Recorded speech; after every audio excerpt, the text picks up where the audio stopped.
ఎవరు మొగోళ్ళ ఎవరు మొగోళ్ళ ఎవరు మరి చెప్పండి. మొదట ఏమి వెలువడింది?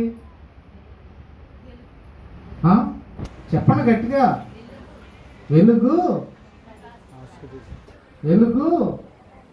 దేవుడు ఏమని చెప్పాడు? మొట్టమొదటి మాట వెలుగు. అది చెప్పండి, మొత్తం సంపూర్తి చేయండి. Starting trouble, ending trouble. వెలుగు కలుగును గాక అన్నాడు.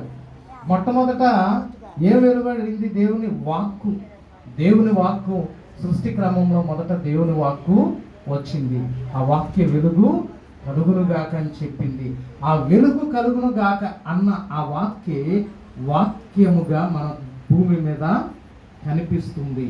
ఈ వాక్యమే ప్రవక్తల నోట వెలువడి, అదే ఆ వాక్యమే శరీరాన్ని దాల్చి ఈ భూమి మీద యేసుక్రీస్తుగా అవతరించింది.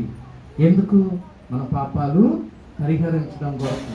మరి కోటాను కోట్ల దూతల సమూహము చేత గాన ప్రతిగానములు చేయబడుచు పొగడబడుచు నా సర్వోన్నతుడు అయిన దేవుడు ఈ భూమి మీద పుట్టినప్పుడు అంటండి ఏమని చెప్పారు? దేవుని దూతలు సర్వోన్నతమైన స్థలములలో దేవునికి మహిమ కలుగునుగా.